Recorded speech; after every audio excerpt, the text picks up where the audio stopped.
తండ్రి, స్తుతులకు స్తోత్రములకు అర్హుడైన మా ప్రియ పరలోకపు తండ్రి, మధ్యాహ్న కాల సమయం మమ్మల్ని సజ్జీకరించుకొని ఈ విధంగా కొత్త సంవత్సరంలో కూడా మమ్మల్ని అందరినీ నాయన ప్రభ మీ యొక్క కృప ద్వారా నాయన మీ సన్నిధిలో చేర్చుకున్నందుకు మీకు వందనాలు తండ్రి. మొదటిగా వాక్యం చెప్పిన బ్రదర్ని బట్టి మీ కృతజ్ఞతలు. బ్రదర్కు అనారోగ్యాన్ని తాకి స్వస్థపరచు, జలుబును దగ్గును తీసివేయమని వేడుకుంటున్నాం తండ్రి. వాక్యం చెప్పబోతుంది నేను కాదు కానీ మీ పరిశుద్ధాత్మ సహాయంతో మీరే నాతోనూ మాతోనూ మాట్లాడమని మా ప్రభువును ప్రియ కుమారుని యేసుపేట ప్రార్థించి ప్రతిమాలు వేడుకుంటున్నాం తండ్రి. ఆమేన్.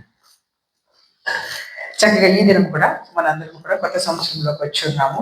మొట్టమొదటిగా కొత్త సంవత్సరంలోకి వచ్చినప్పుడు మనము ఏం చెయ్యాలి అంటే దేవుని యొక్క వాగ్దానాలను నమ్మాలి. ఫస్ట్ ఏం చేయాలి? దేవుని యొక్క వాగ్దానాలను నమ్మాలి. ఆయన వాగ్దానం ఇచ్చి తప్పిపోయేటటువంటి దేవుడు కాదు. మనుషులమైతే ఈరోజు ఒక మాట ఇస్తాం, రేపు మళ్ళా ఏమంటాము, అరే ఏదో ఇచ్చారు కానీ నేనేదో అది చేద్దామని ఏమో అనుకోవట్లేదు, ఇప్పుడు నేను దాన్ని మళ్ళీ మాట మార్చేసుకున్నాను అని మనుషులమైతే ఎన్ని రకాలుగైనా సరే మార్చేస్తాం మాటలు. ఏదో అప్పుడు అనుకున్నాను కానీ ఇప్పుడు మళ్ళీ నేనేం చేద్దాం అనుకోండి. దేవుడు కానీ పొరపాటున అలా అన్నాడు అనుకోండి, అరే ఏదో నేను అప్పుడు అలా అనుకున్నాను కానీ నేను ఇప్పుడు వేసయ్యి పొరపాటున నేను వద్దాం అనుకున్నాను కానీ రావట్లేదులే, మళ్ళీ రెండో రాకల్లో అని అన్నారంటే బాగుంటుంది. అది వినడానికి బాగుంది. అది మన హోప్, మన నిరీక్షణ. మనమంతా కూడా దేవుని మీద నిలబడగలిగినటువంటి, ఆయన మాట మీద, ఆయన వాగ్దానాల మీద నిలబడినటువంటి మనుషులు. కాబట్టి దేవుడు వాగ్దానం ఇచ్చి తప్పిపోయే దేవుడు కాదు. మన మనుషుల్లాగా ఊరికే మాటలు మార్చేటటువంటి దేవుడు కానే కాదు. ఒకసారి సంఖ్యాకాండము 23వ అధ్యాయము నెంబర్స్ 23:19 చూడండి. సంఖ్యాకాండము 23:19 మనం చూసుకోగలిగితే ఒక గొప్ప వచనం అక్కడ రాయబడి ఉంటుంది. అందరం కనుక చూసుకోగలిగితే సంఖ్యాకాండము 23:19, దేవుడు అబద్ధమాడుటకు ఆయన మానవుడు కాడు, పశ్చాత్తాపడుటకు ఆయన నరపుత్రుడు కాడు. ఆయన చెప్పి చేయకుండా, ఆయన మాట ఇచ్చి స్థాపింపకుండా, ఇదిగో దీవించమని నాకు సెలవాయింది, ఆయన దీవించను, నేను దానిని మార్చలేను. హల్లెలూయా, హల్లెలూయా. ఈ వాగ్దానాన్ని మనందరం కూడా క్లైమ్ చేసుకోవాలి. ఈ వాగ్దానం మనందరి కొరకు అన్న విషయాన్ని మనము జ్ఞాపకం ఉంచుకోవాలి. ఈ సంవత్సరం దేవుడు మనకి ఇస్తున్నది ఏంటంటే, దేవుడు అబద్ధం ఆడటానికి ఆయన మానవుడు కాదు, మనుషుల్లా మనలాగా. అలాగే పశ్చాత్తాపడటానికి ఆయన నరపుత్రుడు కాదు. మనం పశ్చాత్తాపడుతూ ఉంటాం, అరే ఈ తప్పు ఇలా చేసేసేమేంటి, ఈ పని ఇంటికి ఇలా చేసాం, ఇలా చేయకుండా ఉండాల్సిందే అని. మనమైతే మనుషులు ప్రతి క్షణము పశ్చాత్తాపడటానికి అనేకమైన విషయాలు ఉన్నాయి. కానీ దేవుడైతే అరే నేను పొరపాటును ఇలా చేశానే, అలా ఎందుకు చేశానే, ఇప్పుడు ఇలా చేయకుండా ఉండాల్సిందే అని పశ్చాత్తాపడేటటువంటి దేవుడు కాదు. ఆయన చెప్పి చేయకుండా, మాట ఇచ్చి స్థాపింపకుండా. ఈ సందర్భం ఎప్పుడు జరుగుతుంది అంటే, ఇక్కడ ఉన్నటువంటి ఇశ్రాయేలు ప్రజలందరూ కూడాను నడుస్తూ ఉన్నారు. వాళ్ళందరూ నడుస్తూ ఉన్నప్పుడు ఒక ప్రదేశానికి వీళ్ళందరూ వచ్చారు. అక్కడ ఏ ప్రదేశానికి వచ్చారు అంటే, వీళ్ళందరూ కూడా మోయాబు అనే దేశం మీద నుంచి వీళ్ళు వెళుతూ ఉన్నారు. ఆ దేశం మీద నుంచి వీళ్ళు వెళ్తూ ఉంటే అక్కడ బాలాకు అనేటటువంటి రాజు ఆ దేశాన్ని పరిపాలిస్తున్నాడు. ఆ దేశంలో ఆ రోజుల్లో బాలాకు అనేటటువంటి రాజు పరిపాలిస్తూ ఉన్నాడు అనమాట. అయితే ఈ రాజు పరిపాలిస్తూ ఉన్నప్పుడు బిలాము అనేటటువంటి ప్రవక్త కూడా ఆ రోజుల్లో దేవుని తరపున మాట్లాడటానికి ఉన్నారు. ఎవరు? ఏ ప్రవక్త? బిలాము అనేటటువంటి ప్రవక్త. ఇప్పుడు ఈ బాలాకు ఏం చేస్తూ ఉన్నాడు అంటే, బిలాము అనే ప్రవక్త దగ్గరికి వచ్చి, ఇదిగో నీకు నేను చాలా డబ్బులు ఇస్తాను, నీకు నేను చాలా నగలు, చాలా ఆస్తిస్తాను, నువ్వు మంచి ప్రవక్తవని నాకు తెలుసు, నువ్వు దేవుని మాటలు చెప్పే ప్రవక్తవని నాకు తెలుసు. నువ్వు ఇప్పుడు ఏం చెయ్యాలి అంటే, ఈ ఇశ్రాయేలు ప్రజలందరినీ శపించాలి. నువ్వు ప్రవక్తవి కదా, నీ మాట ఏదంటే అది జరుగుద్ది.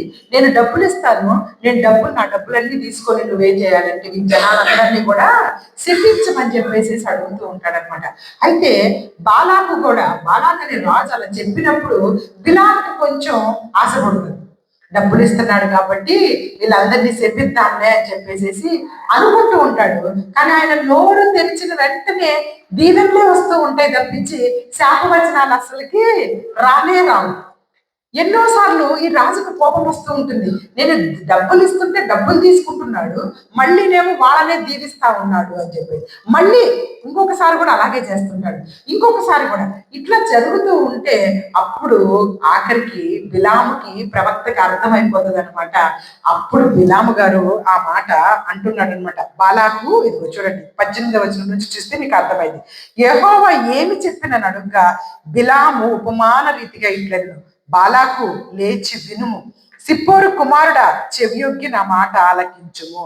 ఇప్పుడు ఆ ప్రవక్త రాజుతోటి గట్టిగా చెప్పేస్తున్నాడు, నువ్వు చెప్పినట్టే నేను వాళ్ళని చెప్పిద్దామని అనుకుంటున్నాను, కానీ ఏం జరుగుతుందో నాకు తెలియదు. నా నోట్లో నుంచి ఏ మాటలు దేవుడు పెడుతున్నాడు నాకు తెలియటం లేదు. నేను శాపవచనాలు పలుకుదాం అనుకున్నా కానీ దేవుడు ఏం మాట్లాడిస్తున్నాడంటే అది అదే మాటలు చెప్తున్నాడు.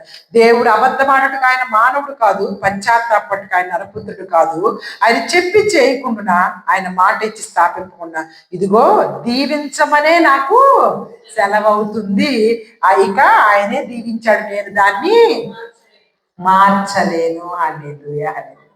కాబట్టి జనులందరూ మన మీదకి లేచి మనల్ని ఏదో శాపవచనాలు పలికి శపించాలి అని అనుకున్నా దేవుడు నిన్ను నన్ను దీవించాలి అనుకుంటే వాటిని ఎవ్వరూ కూడా మార్చలేరు. హల్లెలూయా హల్లెలూయా.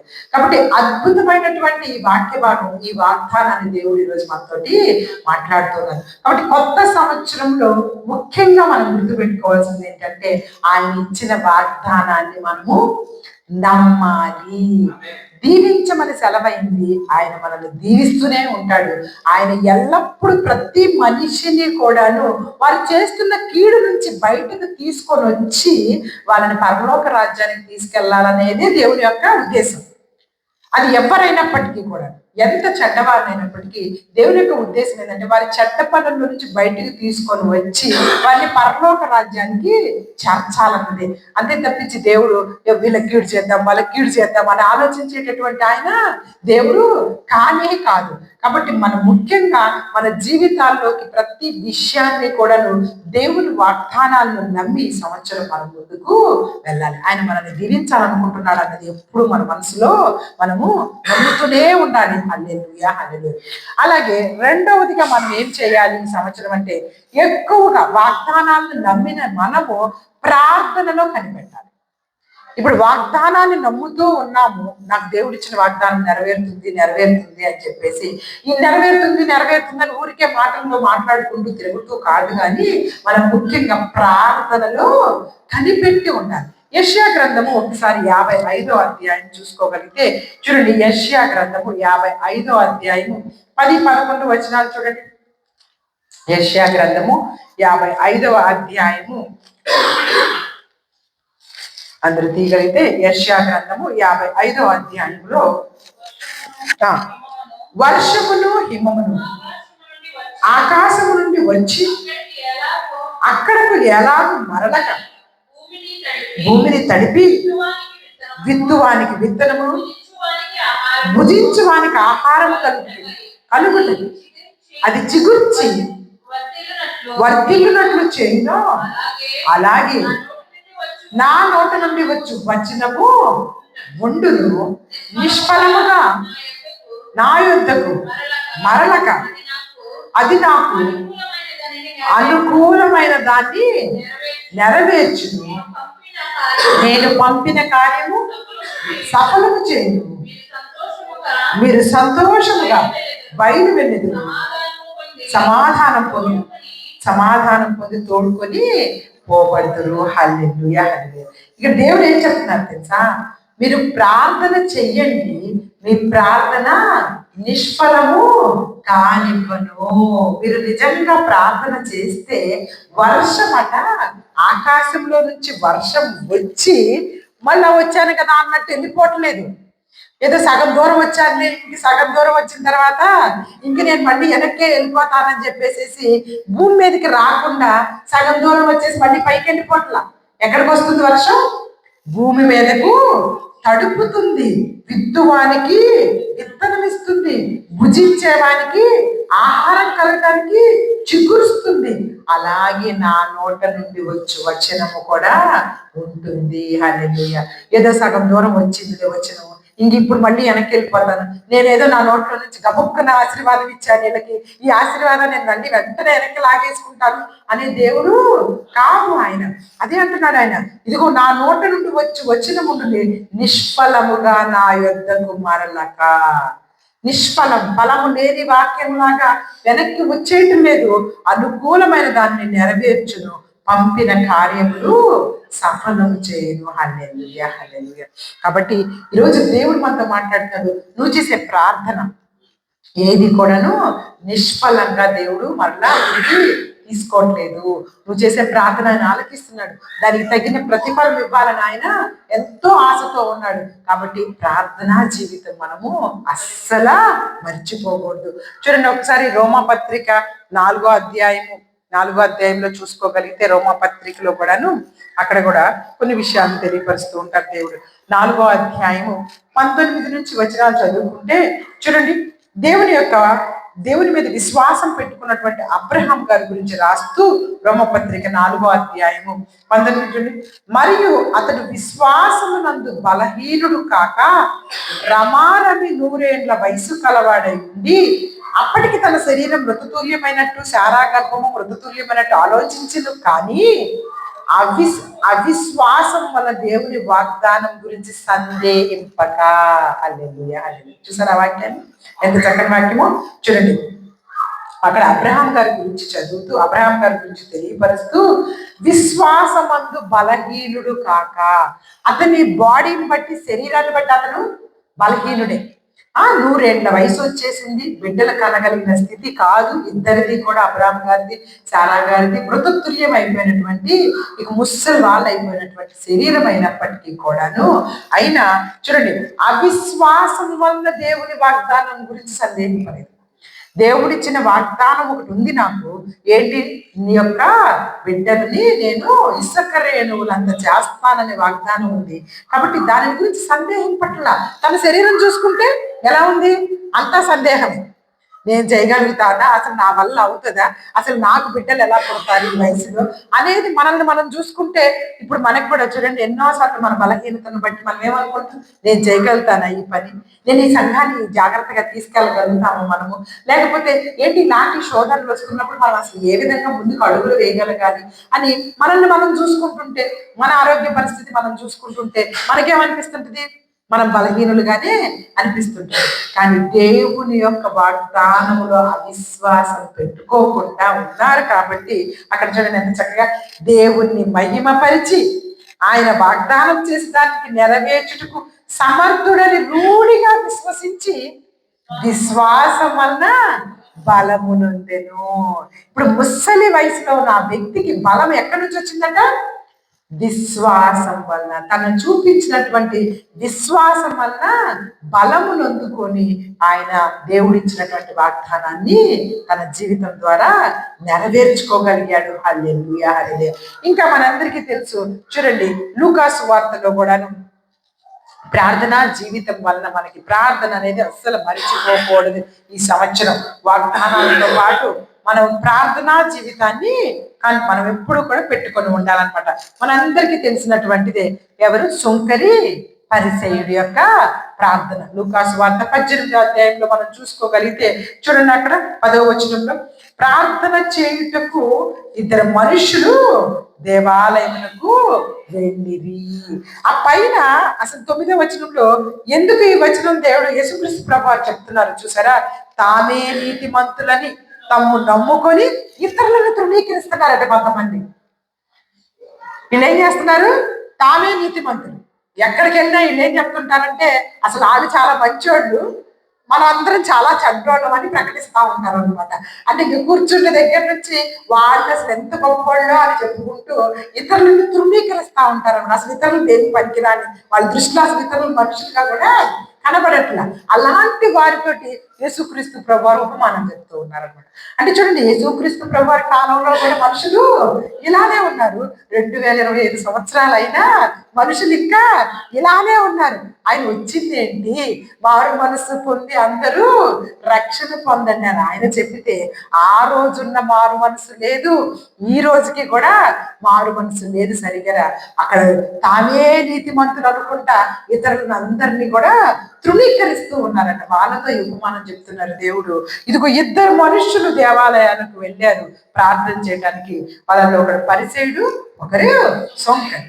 పరిసేయుడు నిలవబడి, దేవా, ఇదిగో ఇదే అనమాట, తనే నీతిమంతుడు అనుకుంటున్నాడు. పరిసేయుడు ఏమనుకుంటున్నాడు? నేను చోరుల్లాగా, అన్యాయస్తుల్లాగా, వ్యభిచారుల్లాగా, ఇద్దరు మనుషులలాగా, ఆ పక్కనేమో నీ శంకర్లాగా ఉండనందుకు నీకు కృతజ్ఞతలు.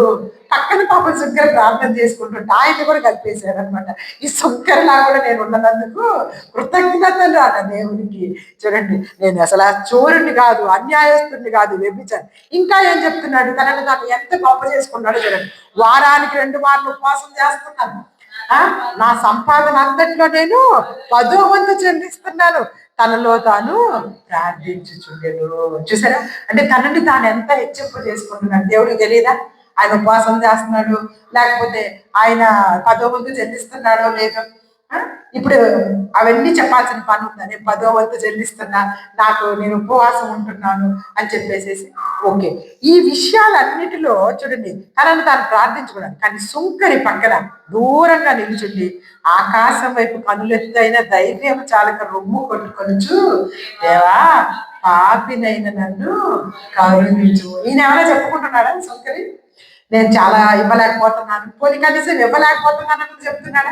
ఇచ్చేది పక్కన పెడితే ఇవ్వలేకపోతున్నాడు ఆయన చెప్పుకోవడానికి కాదు. కానీ ఇక్కడ వీళ్ళిద్దరి ప్రార్థనలో కూడా దేవుడు అక్కడ వెంటనే అక్కడ చూడండి, అతని కంటే ఇతడు, అంటే ఎవరికంటే? పరిసేయుడి కంటే సుంకరి నీతిమంతుడుగా తీర్చబడి తన ఇంటికి వెళ్ళినని మీతో చెప్పుచున్నానని క్లియర్ గా చెప్పేస్తాడు దేవుడు. యేసయ్యే ఈ మాట చెప్పేస్తున్నాడు. అంటే ఇక్కడ ప్రార్థన చేసిన ఇద్దరిలో నీతిమంతుడుగా తీర్చబడ్డాడు సుంకరి. ఎందుకు నీతిమంతుడిగా తీర్చబడ్డాడు సుంకరి? తనను తాను తగ్గించుకున్న విధానమే కాకుండా పాపిని ఒప్పుకుంటున్నాడు. అక్కడ పరిసేయుడి ప్రార్థనలో ఒక్క మాట కూడా నేను పాపిని అన్న మాట లేదు. నేను అన్ని చాలా గొప్పవాడినే, అసలు నాదో పాపం అనేది ఒక ముక్క కూడా లేనట్టు మాట్లాడేస్తూ ఉన్నాడు. అదే మనుషులు ఈ రోజుల్లో కూడాను వాళ్ళు అస్సలు పాపం కాదు, ఇతరులందరూ పాపం వద్ద వాళ్ళే అన్నట్టుగా మాట్లాడితే ఇక్కడ క్లియర్ గా దేవుడు తెలుపు. ఫస్ట్ ఆఫ్ ఆల్ నువ్వు పాపి అన్న విషయాన్ని గ్రహించి, అయ్యా నేను పాపిని, నన్ను క్షమించమని దేవుని దగ్గర ముందు ప్రార్థన చేసుకుంటే మనం నీతిమంతుడిగా దేవుడు తీర్చిదిద్దుతాడు. ఇలాంటి ప్రార్థనా జీవితం మనకి ఈ రోజు కలిగి ఉందా లేదా? ఈ సంవత్సరం మనలో ఇందాక చెప్పినట్టుగా బ్రదర్ గారు కూడా గర్వం ఉందా? గర్వం ఉంటేనే పరిశీలి లాంటి ప్రార్థన వస్తుంది అనమాట. కానీ తగ్గించుకునే జీవితం ఉంటే సుంకరి లాంటి ప్రార్థన మన జీవితాల్లోకి నిలబడుతుంది. అదే మనల్ని నీతిమంతులుగా తీర్చిదిద్దుతుంది. ఇంకా మనము యాకోబు గారు రాసిన పత్రిక 5వ అధ్యాయం ప్రార్థనా జీవితంలో కూడా ఇంకొక విషయాన్ని మనం చూసుకుంటే చూడండి. యాకోబు గారు రాసిన పత్రిక 5వ అధ్యాయం 16-17 వచనాలు చూసుకుంటే కనుక మనము యాకోబు గారు రాసిన పత్రిక 5వ అధ్యాయము 16-17 వచనాలు చూస్తే చూడండి. మీ పాపములు ఒకరితో ఒకడు ఒప్పుకోండి, మీరు స్వస్థత పొందినట్లు ఒకరి కొరకు ఒకడు ప్రార్థన చేయడి. నీతిమంతుని విజ్ఞాపన మనఃపూర్వకమైనదై బహు బలము కలదై ఉండును. ఏలియా మన వంటి స్వభావం గల మనుషుడే. వర్షింపకున్నట్లు అతను ఆసక్తితో ప్రార్థన చేయగా 3.5 సంవత్సరాల వరకు భూమి మీద వర్షింపలేదు. అతను మరలా ప్రార్థన చేయగా ఆకాశం వర్షం ఇచ్చెను, భూమి తన ఫలములు ఇచ్చెను. చూసారు, ఇక్కడ దేవుడు క్లియర్ గా చెప్తున్నారు, మీ పాపములు ఒప్పుకొని మీరు స్వస్థత పొందినట్లు ఒకరి కొరకు ఒకరు ప్రార్థన చేయండి. మీ కొరకు మీరే కాదు, ఇతరుల కొరకు కూడా మీరు ప్రార్థన చేస్తే మనకి స్వస్థత వస్తుందట, మన జీవితాలకు స్వస్థత కలుగుతుందట. కాబట్టి మనం ఒకరికొకరు ప్రార్థన చేసుకునే వారికి ఉండాలి. ఇంకా ఏమంటున్నారంటే నీతిమంతుడు గనక ప్రార్థన చేస్తే. ఇందుకు ఇప్పుడు నీతిమంతుడు ఎవరు? ఇందాక పరిసేయుడు సుంకరుడు, నీతిమంతుడు ఎవరు? సుంకరి నీతిమంతుడు. ఎందుకు నీతిమంతుడిగా చేశాడు దేవుడు? పాపిని నొప్పుకున్నాడు. అంటే ఇప్పుడు మనం కూడా పాపం నొప్పుకుంటే ఎవరివి? నీతిమంతులమే. హల్లెలూయా, హల్లెలూయా. అంటే ఇప్పుడు మన ప్రార్థన ఏమవుతుంది? మన ప్రార్థన కూడా ఇక్కడ చూసారా, నీతిమంతుని విజ్ఞాపన అంటే ప్రార్థన. మనఃపూర్వకమైనది బహుబలము కలదై ఉంటును. ఎప్పుడైతే నువ్వు పాపివన్న విషయాన్ని దేవుని దగ్గర ఒప్పుకుంటావో అప్పుడు నువ్వు నీతిమంతుడిగా తీర్చబడతావు. నువ్వు ఎప్పుడైతే నీతిమంతుడిగా తీర్చబడతావు అప్పుడు నువ్వు చేసే ప్రార్థన బహుబలము కలదై ఉంటుందట. హల్లెలూయా. అది దేవునికి ఇష్టకరమైనటువంటి ప్రార్థనగా ఉంటుంది. అది చూడండి, అందుకు చెప్తూ ఏలియా అనే ప్రవక్త, పెద్ద ప్రవక్త, దేవుడి చేత బహుబలంగా వాడబడిన ప్రవక్త ఆ జనాలు ఆ రోజుల్లో, రాజుల కాలంలో. అలాంటి సమయంలో ఆయన కూడా మనలాంటి స్వభావమే. ఏలియా అనగానే ఆయన ఏదో చాలా 4-5 తలలు, 10-15 కాళ్ళు చేతులు ఇలా లేడు. ఆయన కూడా మీలాంటి స్వభావం కలిగిన మామూలు మానవుడే. కానీ అతను ఇలా ప్రార్థన చేయగానే ఆ రోజుల్లో భయంకరమైనటువంటి పరిస్థితి ఉంది ఇశ్రాయేలు రాజ్యంలో. భయంకరమైన ఆహాబు, యెజెబెలు అనేటటువంటి ఒక రాజు రాని ఇశ్రాయేలీని భయంకరంగా యెహోవా తండ్రి వైపు కాకుండా ఇతర దేవతల వైపు తిప్పుతున్న కాలం అది. చాలా భయంకరమైన పరిస్థితులు జరుగుతున్నటువంటి కాలంలో ఏలియా ప్రవక్త అనేక సార్లు హెచ్చరించాడు ఆ రాజుని రాణిని, ఇలా చేయకూడదు. కానీ వారి మాట వినలేదు. అప్పుడు ఏలియా ప్రార్థిస్తే ఆ దేశం మీద వర్షం ఆగిపోయింది. ఎందుకు?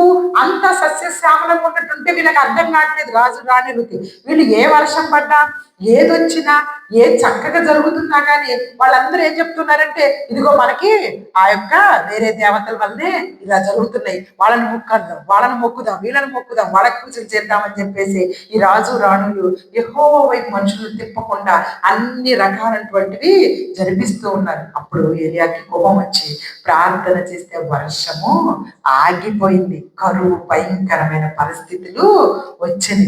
అప్పుడు మరలా వాళ్ళంతా కూడాను ప్రవక్త ఏలియా దగ్గరికి వచ్చి ప్రార్థన చేయమని అడిగితే యెహోవా తండ్రికి ప్రార్థన చేస్తే 3.5 సంవత్సరాల తర్వాత ఆ దేశం మీద వర్షము వస్తుందన్నమాట. అంటే చూడండి, మనఃపూర్వకంగా బలమైనదిగా దేవుడు ఆయన ప్రార్థనను ఆలకించాడు. ఎందుకు?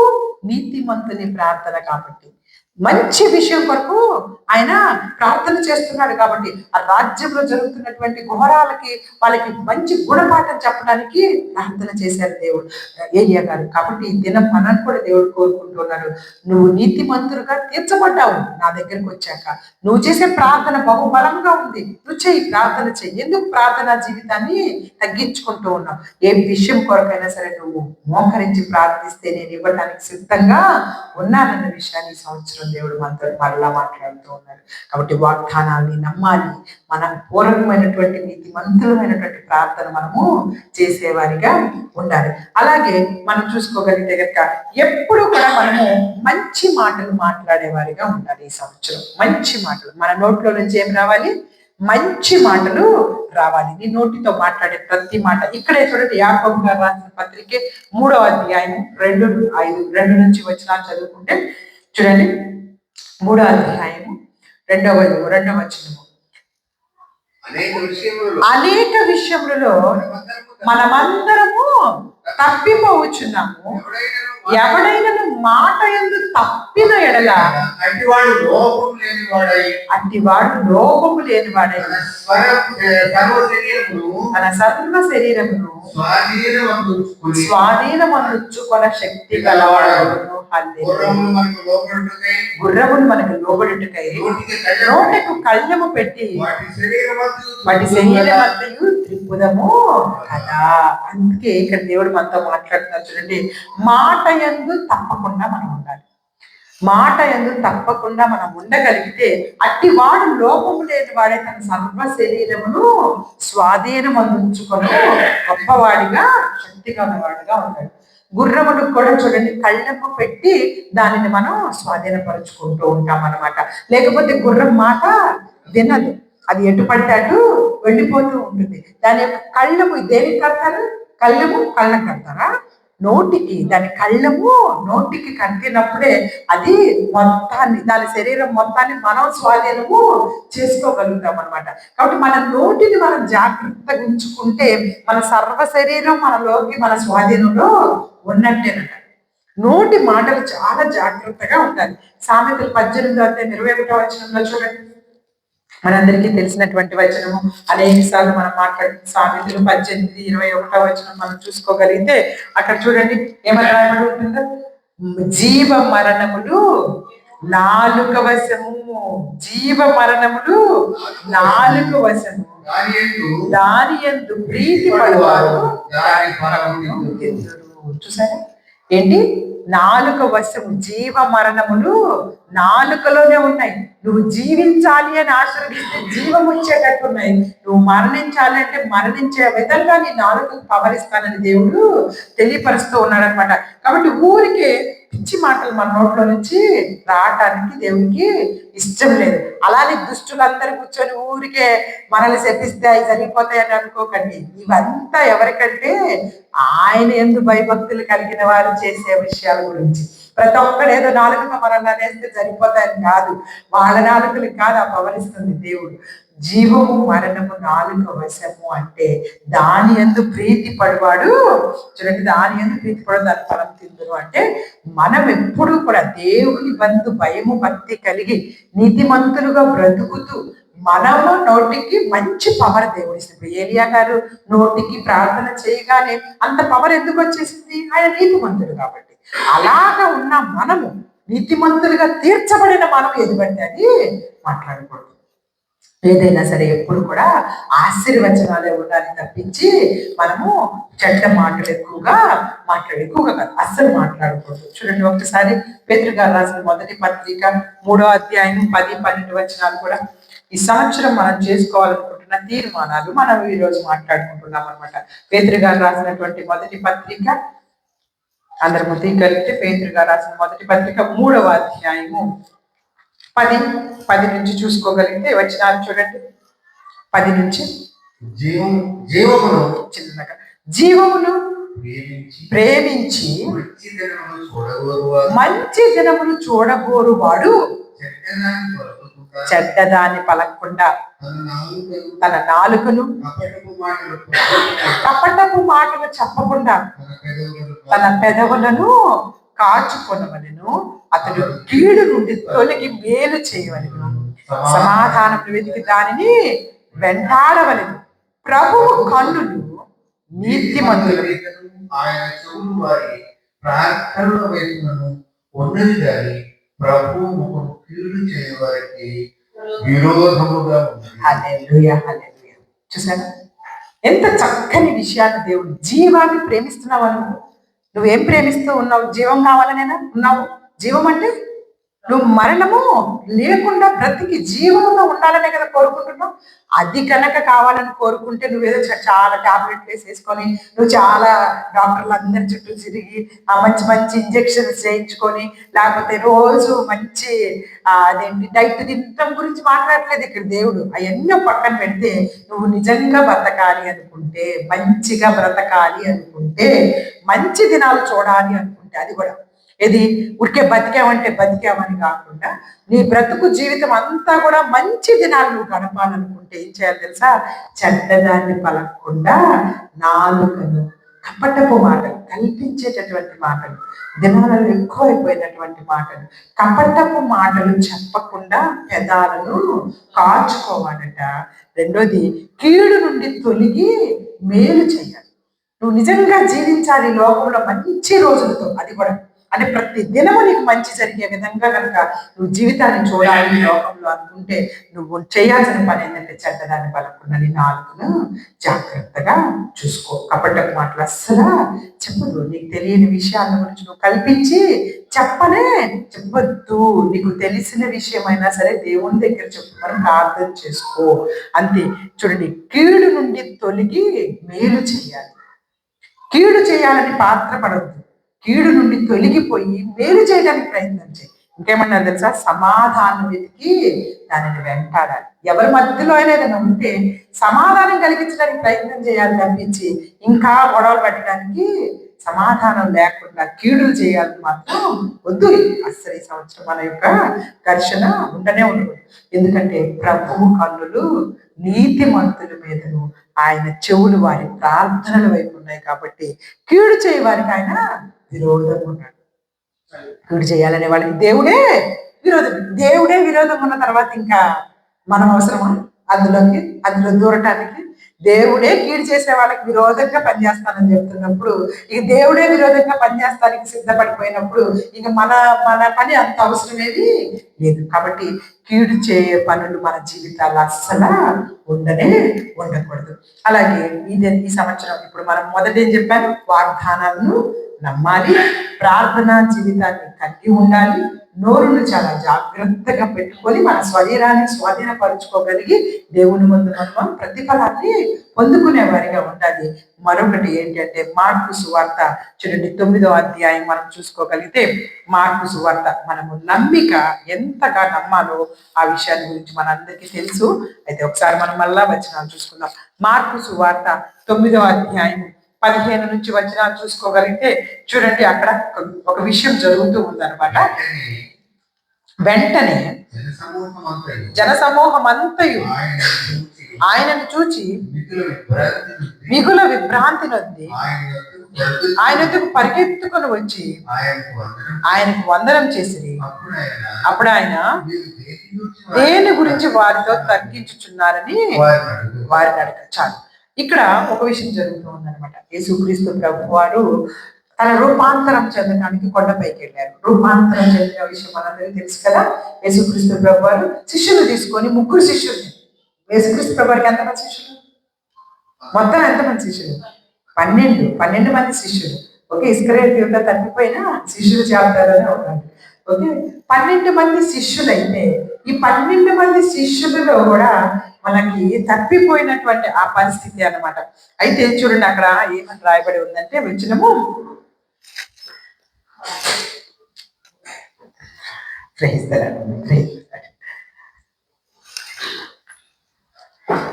చూడండి అక్కడ మనం చూసుకోగలిగితే, అప్పుడు ఆయన మీరు దేనిని గురించి వారితో తర్కించుచున్నారు, అసలు ఏ టాపిక్ మీరు ఇక్కడ మాట్లాడుతున్నారని యేసుక్రీస్తు ప్రభు వారు కొండ మీద నుంచి కిందకి దిగుతూ అడుగుతూ ఉంటే, అక్కడట చూడండి, మూగదయ్యం పట్టినటువంటి ఒక కుమారుడు, ఆ మూగదయ్యం పట్టినటువంటి ఒక కుమారుడు, అతడు ఎంత భయంకరమైన స్థితిలో ఉంటే, ఇప్పుడు యేసుక్రీస్తు ప్రభు వారేమో తన శిష్యులని 3 శిష్యుల్ని తీసుకొని ఎక్కడికి వెళ్ళారు?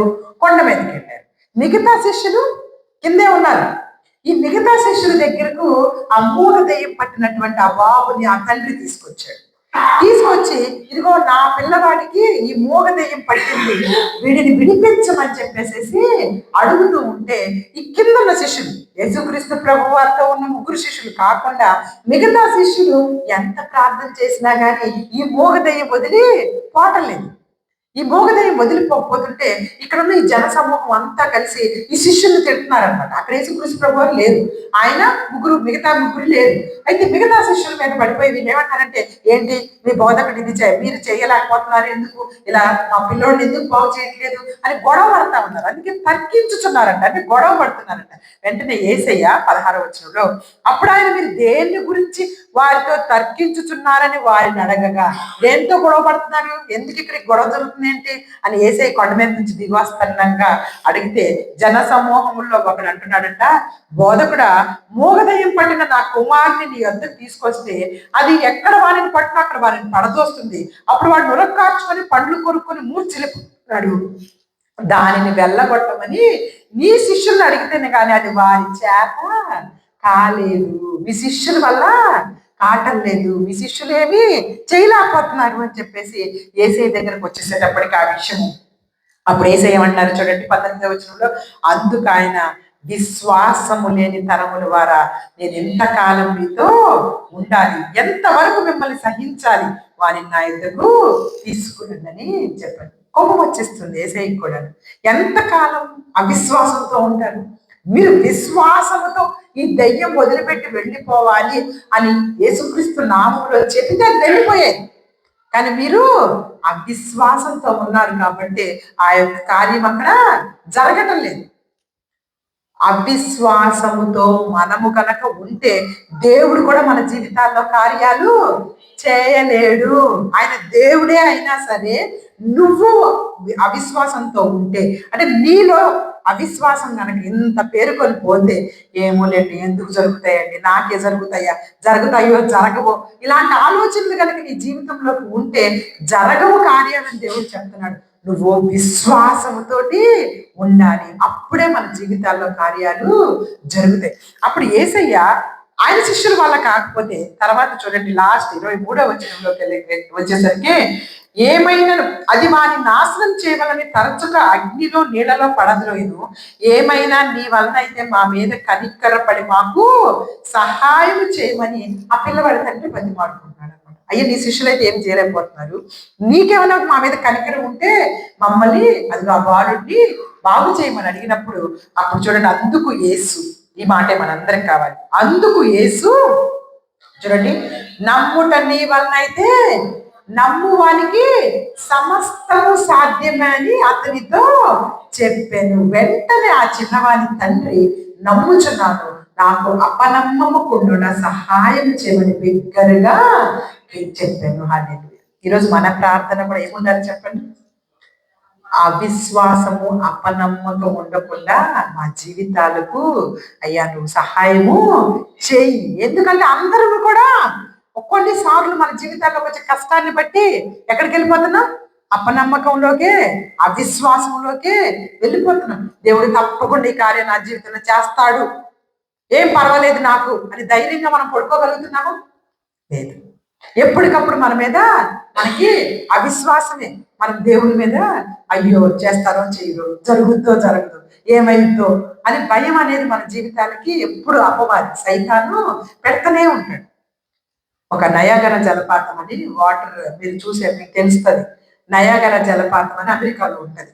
చాలా పెద్దది జలపాతం, అది చాలా పెద్ద జలపాతం. అది కొండల మధ్యలో నుంచి నీళ్లు పడుతూ ఉంటాయి అన్నమాట. అయితే అక్కడ ఒక వ్యక్తి చాలా గొప్పగా సాహసాలు చేసే ఒక వ్యక్తి, సాహసాలు చేస్తుంటారు కదా చాలా సాహసాలు. ఈ కొండ కొన నుంచి ఆ కొండ కొనకి ఒక మంచి పెద్ద తాడు కట్టి అందరూ చూస్తుండగా ఇటు నుంచి అటు దాటాడంట. అది మధ్యలో చాలా పెద్ద లోయ, మొత్తం లోయ, పడిపోతే నీళ్ళల్లో పడిపోతాం. ఇటు పక్క కొండ ఎక్కడ ఉంటుంది, అటు పక్క కొండ ఎక్కడ ఉంటుంది, మధ్యలో అన్ని నీళ్ళే. ఆ పైన ఒక రోపు, ఒక తాడు కట్టి ఇటు నుంచి అటు చక్కగా అందరినీ పిలిచి, అందరినీ అంటే కెమెరాలు టీవీ వాళ్ళు అందరినీ పిలిచి అందరి చుట్టూ చేరి చప్పట్లు పడుతుంటే చక్కగా వెళ్ళిపోయాడంట ఇటు నుంచి అటు చివరికి. అందరూ ఆ వెళ్ళేటప్పుడు నువ్వు చేయగలవు, నువ్వు చేయగలవు, నువ్వు బాగా చేస్తావు, నువ్వు బాగా చేస్తావు అని చప్పట్లు బలే కొడతానే ఉన్నారంట. చక్కగా చివరికి వెళ్ళిపోయాడంట. అందరూ మెచ్చుకున్నారంట. ఇప్పుడు అతను అక్కడికి వెళ్ళి మీరు నమ్ముతున్నారా నేను ఈ కార్యము చేయగలనని అంటే, అవును మేము చూసాం కాబట్టి మేము అందరినీ చాలా నమ్ముతున్నాము, చాలా బాగా చేసాము, చాలా బాగా చేసామని మెచ్చుకున్నాను. సరే ఇంకెవరైనా నా దగ్గరకు వస్తారా, నేను వాళ్ళని కూడా ఇట్లానే తీసుకెళ్తారా అన్నాడంట. ఇంకెవరైనా నాతో వస్తే వాళ్ళని కూడా ఈ తాడు మీద నాతో పాటు ఎక్కించుకొని అటు చివరికి తీసుకెళ్తాను, ఎవరైనా నాతో పాటు వస్తారా ఛాలెంజ్ గా ఎవరైనా రండి అంటే ఒక్కరు కూడా రాలేదు. అంటే ఏం లేదు వాళ్ళకి, ఈయన వెళ్ళిపోయింది చూశారు కళ్ళ ముందే, ఈయన చాలా జాగ్రత్తగా వెళ్ళగలదని నమ్మారు. కానీ మిమ్మల్ని కూడా నేను అలా తీసుకెళ్తాను అంటే ధైర్యం చేసి ఒక్కళ్ళు కూడా ముందుకి రావట్లేదు. అంటే ఇప్పుడు వీళ్ళకి ఏముంది? నమ్మకం ఉన్నట్టేనా ఆయన మీద? అపనమ్మకము. అయితే ఒక చిన్న పిల్లవాడు లేచాడంట. ఆ చిన్న పిల్లవాడు నేను వస్తానని చెప్పేసి అన్నాడంట. భలే మెచ్చుకున్నారంట అందరూ, చిన్న పిల్లవాడు ఎవరు ఎంత ధైర్యంగా వెళ్ళిపోతున్నాడు అని చెప్పేసి. ఎందుకంటే చాలా పెద్ద జలపాతం లోపల, అది పై నుంచి చూస్తేనే కళ్ళు తిరుగుతాయి. అలాంటి జలపాతం మీద ఆ పిల్లవాడు వెళ్ళాడు, ఎక్కాడు. ఆ ఎక్కిన తర్వాత భుజాల మీద ఎక్కాడు. ఆయన చక్కగా మళ్ళీ తీసుకొచ్చేసాడంట. ఆ పిల్లవాడికి 10 ఏళ్ళు ఉంటాయేమో. ఆ పిల్లవాడిని పిలిచి అందరూ అడుగుతాడంట, నువ్వు ఎలా ఇంత ధైర్యంగా వెళ్ళిపోయావు, అసలుకి నువ్వు భలే ధైర్యం చేసావు, భలే ధైర్యం చేసావు అంటే ఎక్కించుకుంది మా నాన్నే అని చెప్పాడంట. ఆయన ఎవరు? మా నాన్నే. మా నాన్న ఖచ్చితంగా నన్ను కాపాడగలడు, రక్షించగలడు అన్న విషయం నాకు తెలుసు. మా నాన్న మీద నేను నమ్మకం, విశ్వాసం నాకు చాలా ఉంది. మా నాన్నకేమన్నావి నా అవ్వచ్చేమో కానీ నాకు మాత్రం ఏమీ కానివ్వడని ఖచ్చితంగా నేను నమ్మానని నా పిల్లవాడు. ఈరోజు మన తండ్రి కూడా, మన తండ్రి మీద మనకి ఎంత నమ్మకం ఉంది. అన్నిటి నుంచి దాటించగలడని చెప్పేసేసి ఆయన దాటి వచ్చాడు అన్నిటి నుంచి. ఆయన ఈ లోకంలో ఉన్నప్పుడు మనకంటే ఎక్కువ శోధనలు పడ్డారు, మనకంటే ఎక్కువ మాటలు ఆయన్ను అన్నారు. ఎక్కడికి పోయినా కానీ ఆయనను అవమానించిన వాళ్ళే, ఆయన మీద ఉమ్మి వేసిన వాళ్ళే, ఆయన ఎగతాళి చేసిన వాళ్ళే. అయినప్పటికీ కూడాను ఆయన చేయవలసిన కార్యాన్ని ముగించి మనందరి కొరకు ఆయన సిలువలో రక్తాన్ని చిందించి వెళ్ళారు. ఆ రక్తము వల్ల మనందరికీ కూడా ఈరోజు పాప క్షమాపణ ఉందన్న విషయాన్ని మనము నమ్మామా లేదా? నమ్మాము కదా, ఆయన రక్తములో మనం కడగబడ్డాం. ఈరోజు మనల్ని దేవుడు నీతిమంతులుగా తీర్చాడు. ఆ నమ్మకంతో మనం ఆ విశ్వాసంతో ప్రార్థన చేయగలుగుతున్నామా లేదా? మన జీవితంలో ఏ కార్యమైనా సరే దేవుడిని నమ్మితే విశ్వసిస్తే జరుగుద్ది, ఇక నాకెందుకు భయము అని ధైర్యంగా మనం ఈరోజు పడుకోగలుగుతున్నామా లేదా? అది మనం పరిశీలించుకోవాలి. ఈ సంవత్సరం దేవుడు ఇస్తున్న గొప్ప విషయాలు ఏంటంటే, ఆయన మొట్టమొదటిది మనం మాట్లాడుతున్నాం, ఆయన ఇచ్చిన వాగ్దానాలను మనము నమ్మాలి. రెండవది ప్రార్థనా జీవితాన్ని కలిగి ఉండాలి. నువ్వు నమ్మినటువంటి ఆ వాగ్దానం ఇచ్చిన దేవుడు గొప్పవాడు, ఆయన నా జీవితంలో ఖచ్చితంగా నెరవేరుస్తాడని నువ్వు నమ్మితే ప్రార్థన చేయాలి. ప్రార్థన కలిగి ఉండాలి ఎల్లప్పుడూ కూడా. మూడవదిగా నోటితోటి ఏది పడితే అది మాట్లాడకూడదు. ఈ సంవత్సరం మనం తీసుకోవాల్సిన ముఖ్యమైనటువంటిది ఏంటంటే, కీడు కల్పించే మాటలు ఎక్కడ మనము మాట్లాడకూడదు. ఎప్పుడు కూడాను మేలుతో కూడినటువంటి మాటలు మాట్లాడాలి. ఎప్పుడు కూడా చూడండి, జీవము మరణము మన నాలుక వశం చేసేసాడు దేవుడు. నువ్వేది మాట్లాడితే అది చేయడానికి నీకు ఇష్టపడుతున్నాడు దేవుడు. అప్పుడు నువ్వు మంచి మాట్లాడు, అన్ని మంచి జరుగుతాయి. ఎందుకు మళ్ళా చెడు మాట్లాడుకోవడం అవసరం లేదు. దేవుని యొక్క ప్రభువు ముఖము కీడు చేయు వారికి వ్యతిరేకంగా ఉంటుందంట. కీడు చేసేయాలనుకున్న వాళ్ళందరికీ ప్రభువు ముఖం వ్యతిరేకం ఉంటుంది, కానీ మేలు చేయాలనుకున్న వాళ్ళకి దేవుడు ఎప్పుడు దగ్గరగా ఉంటాడు. కాబట్టి ఈ సంవత్సరం మన నోట్లో నుంచి కీడు చేసే మాటలు, ఇతరులను ఇబ్బంది పెట్టే మాటలు వద్దనే వద్దు. కల్పించే మాటలు, అస్సలు కల్పనా మాటలు అయితే వద్దే వద్దు. చక్కగా దేవుని స్తుతిస్తూ ఆరాధించే మాటలు మన నోట్లో ఎప్పుడు కూడాను ఉండాలి. సంవత్సరం అలాంటి తీర్మానాన్ని మనము తీసుకోవాలి. అలాగే మనందరికీ తెలుసు, ఇప్పుడు చూడండి, నమ్ముట నీ వలన అయితే నమ్మువానికి సమస్తము సాధ్యమే. అంటే నమ్మకాన్ని మనం ఈ సంవత్సరం పెంచుకోవాలి దేవుని మీద.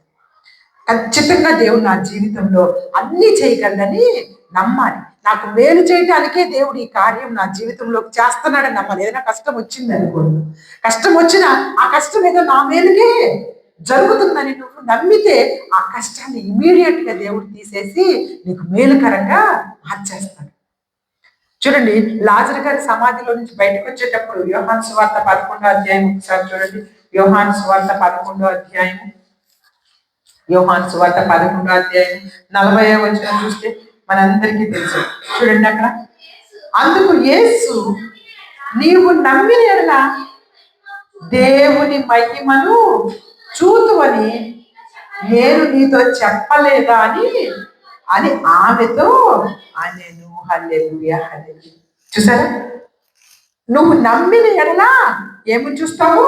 నువ్వు నమ్మిన ఎడల దేవుని మహిమను చూతువు. పర్వాలేదు, నువ్వు నమ్మిన ఎడల ఏం చూస్తావు? దేవుని యొక్క మహిమను చూస్తావు. హల్లెలూయా. మనము నమ్మితే దేవునిని ఏం చూస్తాం? మన కళ్ళతోటి దేవుని యొక్క మహిమను చూస్తాం. దేవుడు మనము నమ్మాలని కోరుకుంటూ ఉన్నాడు. మనము నమ్మితే ఆయన మహిమను మనకి చూపించాలని కోరుకుంటున్నాడు. లాజరు గారు చనిపోయి ఎన్ని రోజులు అవుతుంది? లాజరు గారు చనిపోయి ఎన్ని రోజులు అవుతుంది? 3 రోజులు. సమాధిలో 3 రోజులు ఆయన ఉన్నాడు. ఇప్పుడు చనిపోక ముందే దేవునికి తెలుసా లేదా ఆయనకి బాగలేదని, ఆయన చనిపోబోతున్నాడని? శిష్యులు కూడా వెళ్ళి ముందే చెప్పారా లేదా?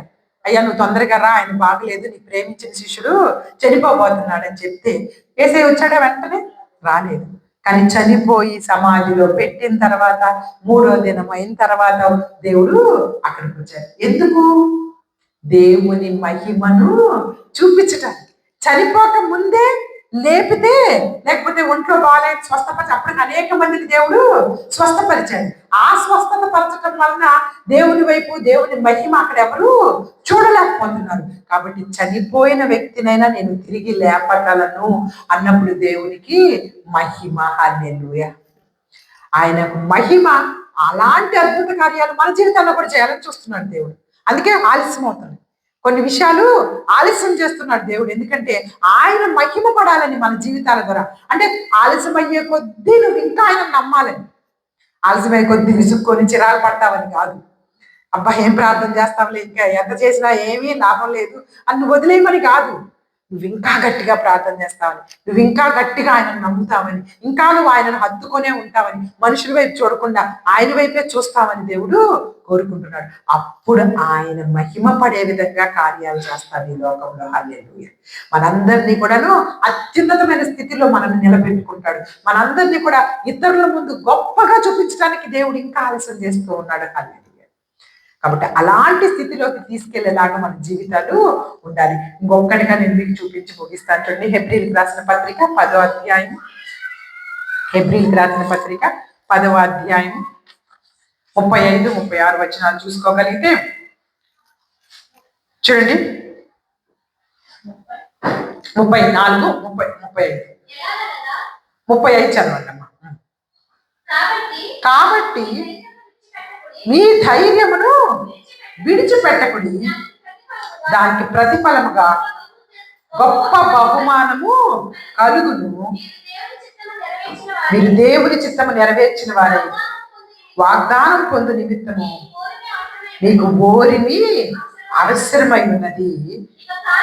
ఈ కాలము బహు కొంచెంగా ఉంది, వచ్చుచున్నవాడు ఆలస్యం చేయకవచ్చును.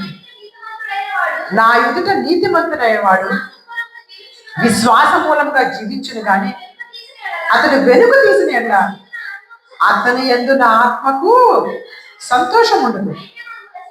అయితే మనము నశించుటకు వెనుక తీయవారము కాము గాని ఆత్మను రక్షించుకున్నట్టు విశ్వాసము కలిగిన వారే ఉన్నాము. హల్లెలూయా, హల్లెలూయా. చూసారా ఎంత గొప్ప విషయం. చూడండి, ధైర్యాన్ని విడిచిపెట్టద్దు, ప్రతిఫలంగా గొప్ప బహుమానాన్ని ఇస్తానంటున్నాడు దేవుడు. రెండోదిగా మీరు దేవుని చిత్తము నెరవేర్చిన వారై వాగ్దానం పొందు నిమిత్తం మీకేం కావాలంట? ఓరిమి అవసరమై ఉన్నది. ఓరిమి అంటే ఓర్పు కావాలి. మీరు ఓర్చుకోవాలి. ఈ సంవత్సరం మీరు ఓర్చుకోవాలి. ఆయన వాగ్దానాలు మీ జీవితాల్లో నెరవేరాలి అంటే ఎలాంటి శ్రమలు వస్తున్నా వాటిని మీరు ఓర్పు కావాలి. మీరు ఓర్చుకోండి అని దేవుడు తెలియపరుస్తున్నారు. ఎందుకో తెలుసా? ఎందుకు ఓర్చుకోవాలో కూడా చెప్తున్నారు. చూడండి, 37వ వచనంలో కాలము బహు కొంచెముగా ఉన్నది. హెబ్రీలకు రాసిన పత్రిక 10వ అధ్యాయం, హీబ్రూస్ 10:35 నుంచి 37. చూడండి, ఇక కాలము బహు కొంచెముగా ఉన్నది, వచ్చువాడు ఆలస్యం చేయక వచ్చుచున్నాడు. నా ఎదుట నీతిమంతుడైన వాడు విశ్వాస మూలంగా జీవించును, కానీ అతడు వెనుక తీసిన ఎడల నా ఆత్మకు సంతోషం ఉండదు. మనము నశించుటకు వెనుక తీయవారం కాము, ఆత్మను రక్షించుటకు విశ్వాసము కలిగిన వారమే ఉన్నాము. హల్లెలూయా. కాబట్టి మనమందరము కూడాను మనకు ఓరిమి అవసరమైంది. కాలం బహు కొంచెంగా ఉన్నది, వచ్చుచున్నవాడు ఆలస్యం చేయకుండా వస్తున్నాడు. కాబట్టి ఆయన యందు నీతిమంతుడుగాను విశ్వాస మూలంగా మనం జీవించాలి. మనం వెనుక తీయకూడదు, విశ్వాస విషయంలో వెనక్కి వెళ్ళకూడదు. ఇకపోతే మనం నశించుటకు వెనుక తీయవారం కాము, ఆత్మను రక్షించుకొనుటకు మనము విశ్వాసము కలిగిన వారమే ఉండాలి. మన ఆత్మను రక్షించుకోవాలంటే మనకి ఏముండాలి? విశ్వాసం. నేను అనేక సార్లు చెప్పాను, మీకు గుర్తుందా? మన శరీరాన్ని రక్షించుకోవడానికి చలికాలంలో మన శరీరాన్ని చలిపడుతుందని ఏమేమి వేసుకుంటున్నాం? స్వెటర్లు వేసుకుంటాం, సాక్సులు వేసుకుంటాం, తలకి గుడ్డ పెట్టుకుంటాం, ఇంకా ఇంకా ఏం కావాలో అవన్నీ చేసుకుంటాం కదా. దేనికోసం? దేన్ని రక్షించుకుంటున్నాను? ఇంటికి శరీరాన్ని రక్షించాలి. శరీరం లోపల ఏముంది మనకి? అసలు ఈ శరీరం కదలడానికి కారణం ఎవరు? ఒక ఆత్మ. ఒక ఆత్మ, దేవుడు దానిని మనలో ఉంచారు. కాబట్టి మరి ఇప్పుడు ఆత్మ రక్షణ ఏది?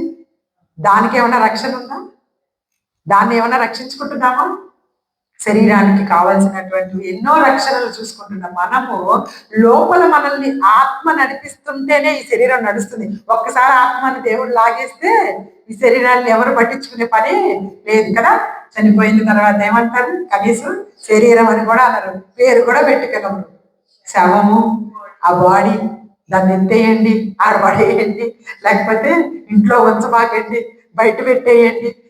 ఇప్పటి వరకు మనకి ఇంత గౌరవంగా ఆత్మ లోపల ఉన్నంతసేపు ఉన్న పేరు, ఉన్న మాట, ఉన్న ఆ గౌరవం ఏమైనా ఉంటుందో చనిపోయిన తర్వాత? అంటే ఇప్పుడు ఇంతకి రక్షణ ఎవరికి కావాలి? ఆత్మకి రక్షణ కావాలి.